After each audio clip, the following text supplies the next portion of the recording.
Здравейте на всички прекрасни хора в ден 2 от нашия маратон "Основи на щастливите взаимоотношения". Аз съм Лора Семерджиева, ментор за лична трансформация и хармонични взаимоотношения. Днес темата, която съм избрала за ден 2 от маратона "Основи на щастливите взаимоотношения" е лека, приятна и искам да я споделя с вас. Някои от вас знаете това, има хора пък, които не го знаят, така че вярвам, че ще ви бъде много полезно, много приятно и още един начин да опознаете себе си, да опознаете вашия партньор. Това са езиците на любовта. Петте езика на любовта, и доктор Гари Чапман има такава книга, всъщност, която е и за нашия партньор, за възрастните, и езиците на любовта за нашите деца. Днес ще ви запозная с 5 езика на любовта, свързани с нашия партньор, и по какъв начин всеки един от нас изразява своята любов. Какво за него е важно, защото се оказва, че всъщност всеки един от нас говори различен език на любовта, изразява своята любов по различен начин и понякога това може да се тълкува погрешно от партньора до нас, тъй като за него може да е важно едно нещо, ние да изразяваме нашата любов по друг начин, с друго нещо, и по този начин той да мисли, че ние не го обичаме, например. Така че споделям 5 езика на любовта. Така, първия език на любовта, това са утвърдителните думи. Хора, които техния език на любовта е това ние да им казваме чрез думи, например, обичам те, или днес изглеждаш прекрасно, гордея се с теб, дори може да вече тук да има и продължение, да добавяме вярвам в теб, гордея се с теб, когато, и вече довършвате изречението. Тоест, за тези хора е важно да по този начин те усещат любовта, по този начин ние да ги подкрепяме чрез утвърдителни думи, чрез думи, които им казваме. Така те разбират, че ние ги обичаме и всъщност това е важно за тях. Така, ако за теб е трудно очи в очи първоначално очи в очи да казваш думи на твоя партньор, опитай, упражнявай се, първо изпращай на съобщения и малко по малко, стъпка по стъпка, започни да го правиш очи в очи. Добре, втория език на любовта, това е качествено време заедно. Какво означава качествено време заедно? Пълното ти внимание към партньора без разсейващи фактори. Например, когато сте заедно, твой партньор иска времето заедно да бъде качествено, пълноценно, без телефон, без телевизор, например един разговор, една вечеря, без телевизор, без таблет, без телефон, без домашни любимци и всякакви други разсейващи фактори. Тоест, дори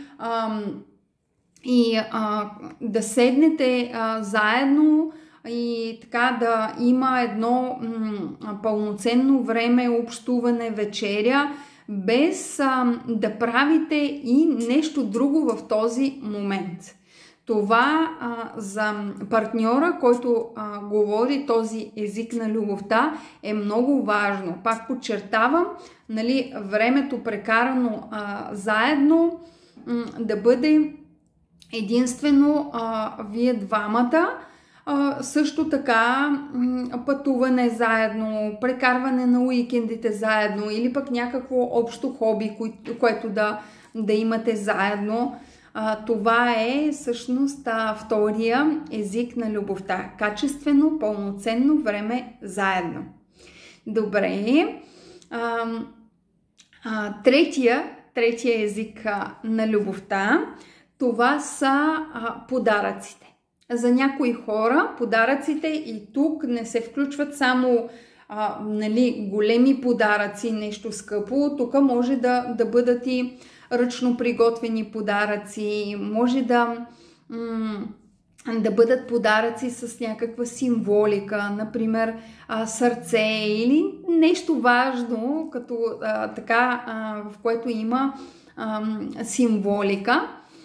Така че нали, също така цвете, което да подарите на този партньор, който говори този език на любовта.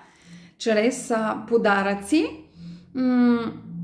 като нали, тук, пак казвам, може да са по-големи, може да са по-малки жестове, но това е важно за този човек, който говори именно този език на любовта. Подаръците за него са много важни. Така, номер 4, четвъртия език на любовта. Това всъщност са действията, грижата, през грижата всъщност за другия партньор. Когато ние правиме действия за другия, какво означава това? Например, отменяме го в домакинството, готвиме, пускаме пералня, отиваме да напазаруваме до магазина, изхвърляме букулка или, например, взимаме, да кажем, неговата кола и отиваме на автомивка, за да я измием и да я върнем. Тоест тук езика на любовта, това са действията през грижата. Тук може да е вечеря, приготвяне на изненада, закуска, чаша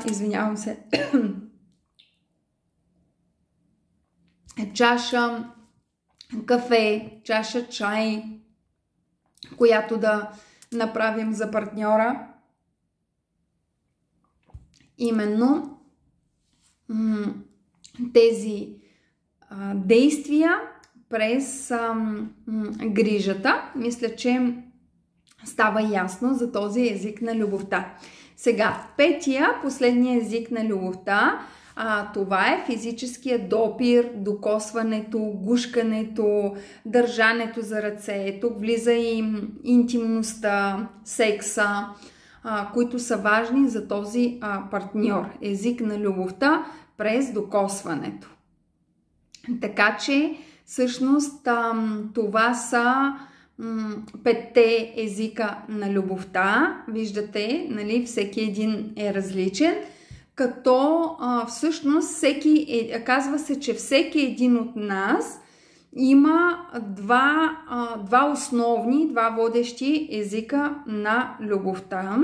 Така че можеш сега да си помислиш кои са за теб тези два основни водещи езика на любовта. И също така най-лесният начин, за да определиш какъв език на любовта говори твоя партньор, погледни как изразява любовта си той или тя към теб. Тоест, нашия език на любовта, ние, нали, двата основни, по такъв начин изразяваме любовта си и към нашия партньор. Примерно, ако видиш, че той, да кажем, прави неща за тебе.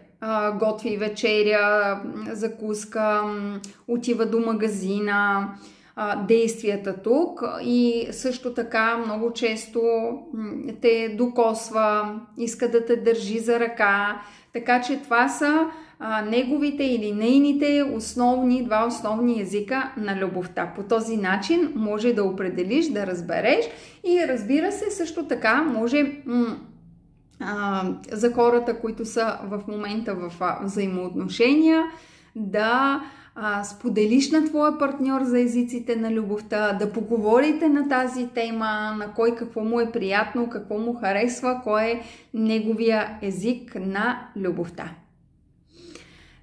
Това за мен е много приятна тема, така че в днешния ден даже може под това видео в коментар ще се радвам на вашето споделяне, вашата обратна връзка, да споделите какви са двата основни езика на любовта за вас самите и дали знаете кои са езиците на любовта за вашия партньор.